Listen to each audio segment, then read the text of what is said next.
Assalamualaikum warahmatullahi wabarakatuh. Saya Mila Minatul Maula, NIM 15284, izin menjelaskan beberapa soal di ulangan akhir semester Hukum Tata Negara Islam Kontemporer ya. Jadi langsung saja, yang pertama itu ada pemikiran politik Islam dan tata negara masa modern.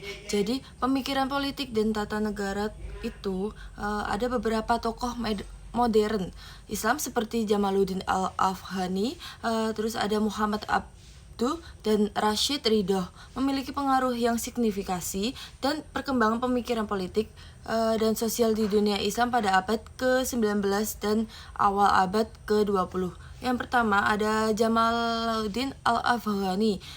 Dia adalah seorang pemikir politik dan reformasi yang berasal dari wilayah Persia dan kemudian menjadi tokoh penting dalam dunia Islam pada akhir abad ke-19.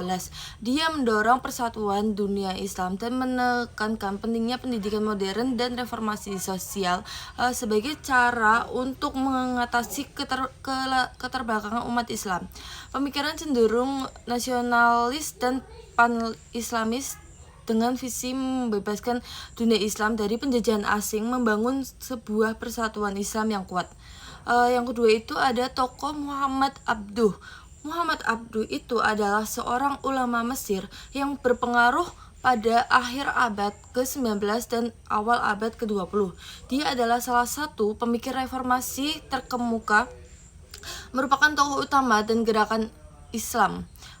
Selanjutnya, pemikiran menekankan pentingnya istijad dalam Islam dan menghapus bid'ah yang telah terakumulasi dalam praktik keagamaan. Abduh juga menekankan pentingnya pendidikan modern, Islam pengetahuan, dan teknologi sebagai cara untuk memajukan masyarakat Islam.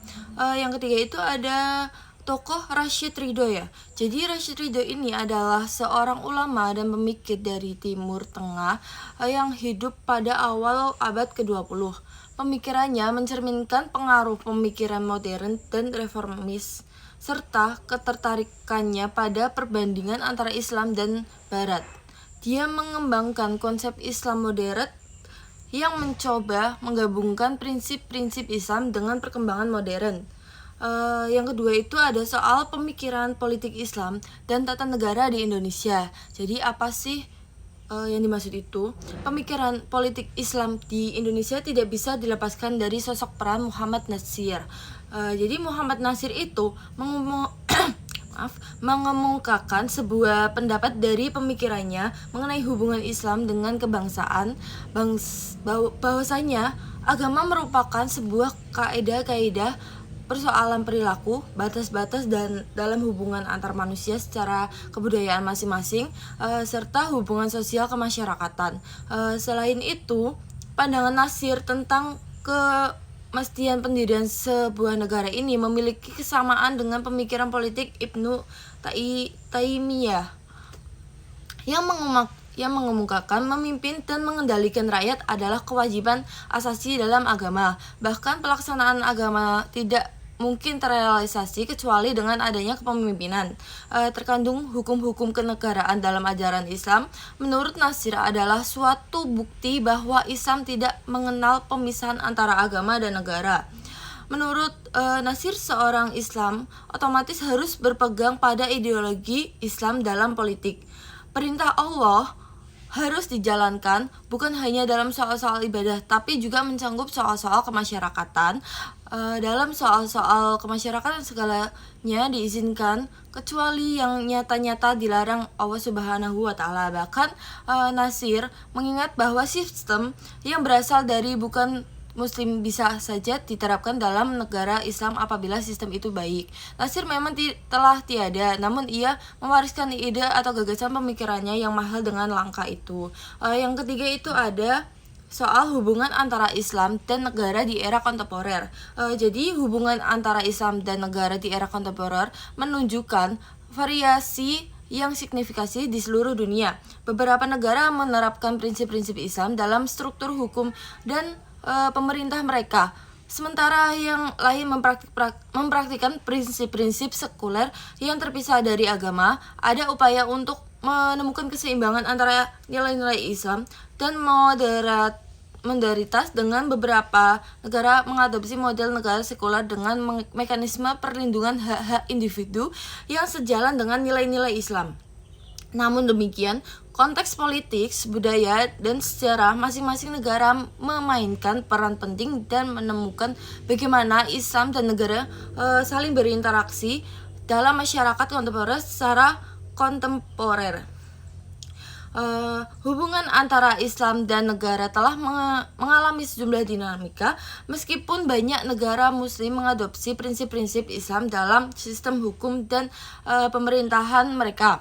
Ada variasi yang signifikasi implementasi dan interpretasi nilai-nilai Islam.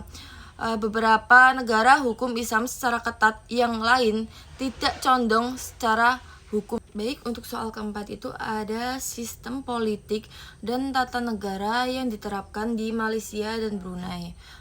Sistem ini yaitu sistem politik dan tata negara di Malaysia mengadopsi sistem monarki konstitusional dan parlementer. Pembagian kekuasaan antara pemerintah federal dan negara bagian mencerminkan sangat federalisme. Jadi proses politik melibatkan pemilihan umum dan representasi demokrasi. Perubahan politik dan reformasi institusional dapat memengaruhi budaya politik dan kebebasan berbicara. Sistem politik dan tata negara di Brunei adalah monarki absolut dengan sultan sebagai kepala negara dan kepala pemerintahan. Penerapan hukum syariah mencerminkan pengaruh langsung sultan dalam pembuatan kebijakan. Perubahan sosial dan budaya terkait dengan penerapan hukum syariat dapat mempengaruhi nilai-nilai masyarakat, yaitu hubungan diplomatik antara Malaysia dan Brunei. Memiliki hubungan bilateral Malaysia dan Brunei didasarkan pada sejarah tradisionalnya dan kerjasama ekonominya. Kontribusi positif terhadap stabilisasi regional dan peran aktif dalam diplomasi internasional dapat dilihat sebagai dampak dari hubungan mereka. Selain itu, perubahan dalam sistem politik dan tata negara dalam dekade terakhir Malaysia mengalami perubahan kepemimpinan dan reformasi politik yang mencakup aspek-aspek kebebasan berbicara dan hak asasi manusia. Brunei Darussalam memperkenalkan hukum syariah dan berupaya untuk mendiverifikasi ekonomi. Dalam perbedaan utama antara sistem parlementer dan monarki absolut, di Malaysia memiliki sistem parlementer dengan pemilihan umum dan pembagian kekuasaan, sedangkan di Brunei sendiri itu adalah monarki absolut, ya, di mana itu sultan memiliki otoritas tunggal dalam pembuatan kebijakan. Malaysia dan Brunei menunjukkan perbedaan yang signifikasi dalam sistem politik dan tata negara mereka. Yang Malaysia sebagai negara dengan sistem parlementer mengeksplorasi demokrasi representatif. Brunei sebagai monarki absolut mencerminkan pengaruh langsung sultan dalam proses pembuatan kebijakan. Perubahan dalam sistem politik dan tata negara juga mencerminkan dinamika budaya dan nilai-nilai masyarakat dengan konsekuensi yang beragam. Hubungan diplomatik antara Malaysia dan Brunei sementara itu memberikan kontribusi positif terhadap stabilitas regional dan diplomasi di Asia Tenggara. Mungkin itu saja yang bisa saya jelaskan. Kurang lebihnya mohon maaf. Wabillahi